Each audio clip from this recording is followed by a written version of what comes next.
जय हिंद साथियों, स्वागत है आप सभी का एजुकेशन के F6 में। रुक करते हैं एक बार फिर से बिहार की तरफ। दोस्तों, बिहार में एक और बीपीएससी की तरफ से नया नोटिफिकेशन आने की संभावना है, क्योंकि अगले हफ्ता उसका नोटिफिकेशन जारी किया जा सकता है। 7,000 से भी ज्यादा पदों की वैकेंसी का यहाँ पर नोटिफिकेशन जारी किया जा सकता है, लेकिन उससे पहले यहाँ पर शिक्षा विभाग को इसके ऊपर विचार करना चाहिए, क्योंकि इससे रिलेटेड जो मामले हैं वो कोर्ट में है, ऑलरेडी उस पर सुनवाई हो रही है। जी हाँ, मैं बात कर रहा हूं महिलाओं के आरक्षण को लेकर, जहां पर 35% आरक्षण के बदले 35% हॉरिजॉन्टल आरक्षण के बदले महिलाओं को 53% आरक्षण का यहां पर वर्टिकली आरक्षण का बेनिफिट मिल रहा है, जिसके विरुद्ध में यहां पर कुछ पुरुष छात्र जो हैं इसके ऊपर कोर्ट केस करते हैं और मामला अभी कोर्ट में इसकी सुनवाई को भी लेकर किया जा रहा है। अब एक ही नोटिफिकेशन, देखिए ध्यान से समझिएगा, एक ही नोटिफिकेशन के तहत दो तरह की वैकेंसी निकाली गई बिहार में बीपीएससी के जरिए। जहां पर SC/ST कल्याण विभाग में वैकेंसी जो निकाली गई, उसमें कक्षा 1 से 5, 6 से 8 में जो महिलाओं को आरक्षण दिया गया वो हॉरिजॉन्टली 35% आरक्षण दिया गया, बल्कि शिक्षा विभाग में उन्होंने उल्टा कर दिया। ये मामला जो है 35 के बदले 53% दे दिया। 50% तो जो आरक्षण मिल ही रहा था महिलाओं को, प्लस 3% WBC का आरक्षण। तो आरक्षण से हमें कोई समस्या नहीं है, लेकिन ये मामला कोर्ट में है, क्योंकि 2016 के गजट के अनुसार अगर आप देखिएगा तो सामान्य प्रशासन विभाग का एक आदेश आता है, जिसके अनुसार आप जो भी वैकेंसीज निकालेंगे महिलाओं को उसमें 35% आरक्षण ही हॉरिजॉन्टली देना है।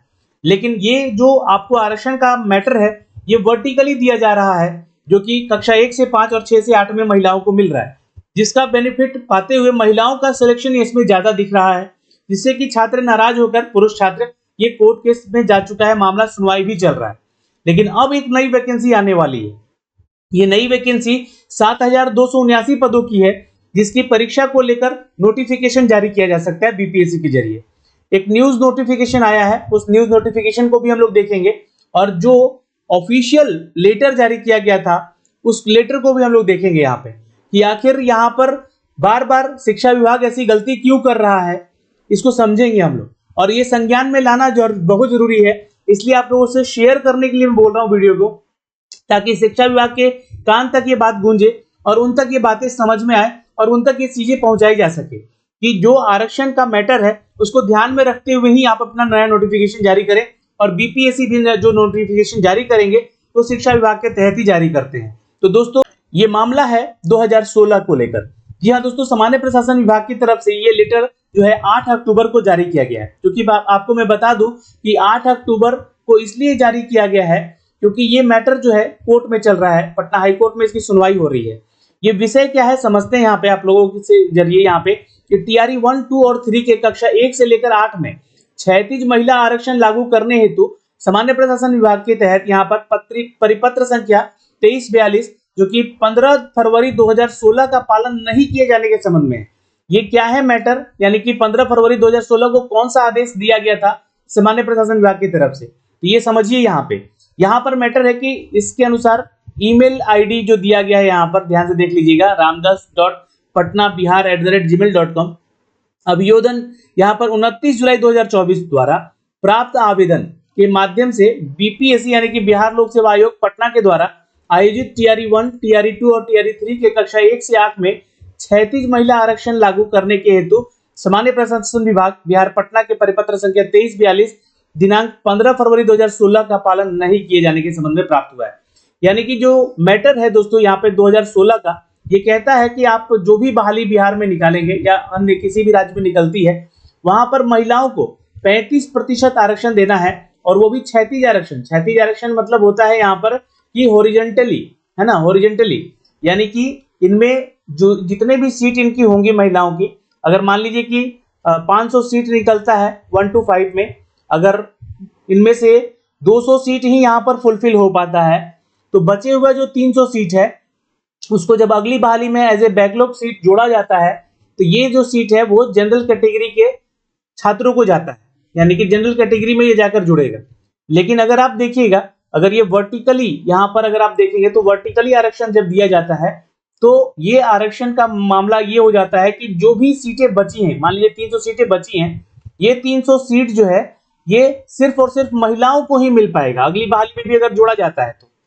तो ये कहीं ना कहीं इस नियम के विरुद्ध जा रहा है। इस नियमावली 2000 जो आपका 16 में परिपत्र संख्या 2342 दिया गया, उसका पालन नहीं किया जा रहा है। और ये जो है सामान्य प्रशासन विभाग का आदेश है, यहाँ पर इससे संबंध में प्राप्त हुआ है। उल्लेखित मामलों में आवश्यक कार्रवाई हेतु शिक्षा विभाग बिहार पटना से संबंधित है और ये अभियोजन जो है छाया प्रति संलग्न नियमानुसार अग्रतर कार्रवाई हेतु संलग्न है। यानी कि आगे आने वाली बहाली की प्रक्रियाओं में ये जो है मैटर आपका सामने रहेगा ही रहेगा।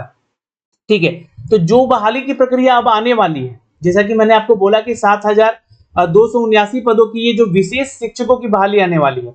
विशेष शिक्षक क्या होते हैं ये मैं आपको पहले भी बता चुका हूं। स्पेशल एजुकेटर के लिए आपका टीईटी एग्जाम हो चुका है। ये जो एग्जाम है बीएसईबी ने कंडक्ट भी करवाया था। अब जहां पे आपको बता दें कि जो भी छात्र इसके लिए आवेदन करेंगे वो विशेष शिक्षक बनेंगे और वो वैसे बच्चों को पढ़ाते हैं जो बच्चे दृष्टिबाधित हैं या विशेष अधिकतम दिव्यांग हैं या बहुदिव्यांग हैं या क्रम स्तकीय पक्षघात से संबंधित है या श्रवण संबंधी यानी कम बोलते हैं या कम सुनते हैं, है ना, या भाषा दिव्यांगता है उनकी या बौद्धिक दिव्यांगता है उनकी। तो ऐसे में यहाँ पर देखिएगा तो वैसे छात्रों को पढ़ाने के लिए विशेष शिक्षकों की नियुक्ति की जा रही है। अब इसमें एक चीज लिखा गया है कि इस बहाली की प्रक्रिया का रोस्टर जो है क्लियरेंस करवाया गया है ना, यानी कि ये मैटर जो है क्लियर हो चुका है, रोस्टर बन चुका है और अगले सप्ताह तक शिक्षा विभाग द्वारा विशेष शिक्षकों की नियुक्ति के संबंधित जो अधियाचना है वो बीपीएससी को भेजी जाएगी। यानी कि अगले हफ्ते तक जो है नोटिफिकेशन बीपीएससी भी जारी कर सकता है। लेकिन यहाँ पर देखिएगा तो मामला क्या है कि शिक्षा विभाग ने मिली जानकारी के मुताबिक पहली से 5वीं में लगभग यहाँ पर 5534 पद हैं जो कि 1 से 5 की कक्षा के लिए छात्रों के लिए शिक्षकों के लिए है और कक्षा 6 से 8 तक के लिए 1745 है। तो अब यहाँ पे देखिएगा तो इनसे संबंधित पद हैं। विशेष शिक्षक के कुल पदों में 50% आरक्षित पद जो है महिलाओं के लिए होंगे। फिर से यहाँ पे वही गलती आयोग करने जा रहा है या शिक्षा विभाग जो है करने जा रहा है जो कि पिछली बहालियों में किया गया है। जी हाँ, शिक्षा विभाग जो है बीपीएससी टीआरई 1, टीआरई 2 और टीआरई 3 में ये बहाली की प्रक्रियाओं में महिलाओं को 50% आरक्षण प्लस 3% आरक्षण डब्ल्यूबीसी को देकर जो है ये कर रहा है। अब यहाँ पर शिक्षा विभाग एक चीज कर सकता है कि ये 50% जो आरक्षण का मामला है ये इतना ही रहने दिया जाए और डब्ल्यूबीसी जो महिला आरक्षण है उसको विलोपित कर दे, तो ये 50% के अंतर्गत आ जाएगा और ये बहाली की प्रक्रिया ले ली जाएगी।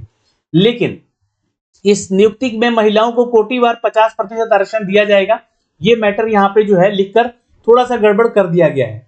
ठीक है, क्यों? क्योंकि ये जो नोटिफिकेशन हमारा कहता है सामान्य प्रशासन विभाग जो कि पत्रांक संख्या 2342 है, जो कि मामला अभी कोर्ट में भी है, आपको बता दूं 15 फरवरी 2016 में पालन नहीं किए जाने के संबंध में पत्र दिया गया है। तो सामान्य प्रशासन विभाग की तरफ से इसको जारी किया गया है और सरकार के अवर सचिव ने इसको जो है अपडेट भी किया है कि इसको संज्ञान में लिया जाए और इससे ही रिलेटेड अग्रतर जो है कार्रवाई की जाए। यानी कि जो अगली बहाली की प्रक्रिया कोई भी है बिहार में, है ना, किसी भी वैकेंसी किसी भी अगर आप विभाग की बात करें तो इसके तहत ही है। जबकि यहाँ पे पालन नहीं किया गया है, ये बातें यहाँ पे लिखी गई है टीआरई 1 और टीआरई 2 और टीआरई 3 में भी कक्षा 1 से 8 में। तो वो तो चलिए एग्जाम हो चुका है, लेकिन जो नई बहाली आने वाली है, नई वैकेंसी आने वाली है, उस पर संज्ञान लेना चाहिए विभाग को यहाँ पर। और जो भी नया नोटिफिकेशन जारी किया जाए वो इस पूरे प्रपत्र को पढ़कर, यानी कि जो आपका प्रशासन विभाग का जो रूल रेगुलेशन है उसको पढ़कर ही यहाँ पर आरक्षण का रोस्टर तैयार करे और जो वैकेंसी है वो दिया जाए, जहां पर महिलाओं को 35% आरक्षण मिले, जो कि हॉरिजॉन्टली मिलना चाहिए हर एक वैकेंसी में, जैसा कि सामान्य प्रशासन विभाग भी कहता है। आपको याद दिला दे कि 6 साल के बाद उत्तर प्रदेश में भी शिक्षकों की भर्ती को लेकर मामला उठा था और मामला फिर वहां पे सामने लेकर आया गया। सामान्य प्रशासन विभाग ने वहां भी जो है ये आदेश जारी किया है कि 35% ही आरक्षण महिलाओं को हॉरिजॉन्टली दिया जाए, जहां पे इनको नियुक्ति की प्रक्रिया में पार्टिसिपेट करने का मौका दिया गया। तो उसी तरह बिहार में भी आगे चलकर आने वाले समय में ऐसा ना हो कि कोर्ट में केस चलता रहा और कोर्ट में केस अगर जीत होती है पुरुष छात्रों की तो फिर महिलाओं छात्रों पर जो है नौकरी का खतरा बन सकता है। तो खैर ये सारे मैटर हैं जो कि हमें समझाना था यहाँ पे आप लोगों को, और जो भी अपडेट आएगा हम आप तक भी साझा करते रहेंगे इनसे रिलेटेड, जो भी अपडेट आएगा इनसे रिलेटेड। अभी के लिए इस वीडियो में इतना ही, लेकिन फिर मिलेंगे एक नए अपडेट के साथ। लेकिन सबसे बड़ा सवाल यहाँ पर ये उठ रहा था कि सर टीआरई 3 का अब रिजल्ट कब तक आएगा, इंतजार की घड़ियां समाप्त कब तक हो जाएंगी हमारी। तो देखिए अभी भी कुछ ऐसे सब्जेक्ट हैं जो कि 11-12 के आंसर की फाइनल नहीं दिया गया है। जैसे ही उनका फाइनल आंसर की आएगा उसके बाद आपका टीआरई 3 का रिजल्ट भी प्रकाशित कर दिया जाएगा। तो कब तक किया जाएगा? तो अभी तक आपको बता दें कि 20 अक्टूबर तक जो है यहाँ पे आप लोगों का जो रोस्टर है क्लियरेंस करके जो है दिया जाएगा आपका आरक्षण के मामलों को लेकर। दूसरी चीज कि जो फाइनल आंसर की है वो भी 20 अक्टूबर तक फाइनल दे दिया जाएगा। उसके बाद 25 अक्टूबर से लेकर 5 नवंबर के बीच में हो सकता है कि दिवाली से पहले भी आप लोग का यहाँ पर रिजल्ट दे दिया जाए, क्योंकि ये जो मैटर है, अब दशहरा खत्म हो चुका है, दिवाली खत्म हो गया है, अब कहीं छठ भी खत्म ना हो जाए और पता चले कि अभी तक रिजल्ट नहीं दिया गया। तो इस पे संज्ञान ले आयोग यहाँ पर और जल्द से जल्द इनका रिजल्ट जारी करे और बीपीएससी टीआरई 4 की तैयारी में भी यहाँ पर आगे लग जाए यहाँ पर आयोग। तो फिलहाल इस वीडियो में तो इतना ही, लेकिन 10 नवंबर से पहले, 5 से 10 नवंबर से पहले जो है आपका रिजल्ट आने का संभावना है और 7,279 पद के लिए यहाँ पर नया नोटिफिकेशन जारी करने का खबर आ चुका है। और ये खबर थोड़ा सा आप लोग को यहाँ पर विचलित करेगा कि आरक्षण का मामला अगर नहीं दिया गया, यहाँ पर रोस्टर को ध्यान में नहीं रखा गया और यहाँ नोटिफिकेशन जारी कर दिया गया, तो फिर गड़बड़ हो सकती है इस बहाली को भी लेकर। तो खैर अगले हफ्ते का इंतजार कीजिए। अभी के लिए इस वीडियो में इतना ही। जय हिंद।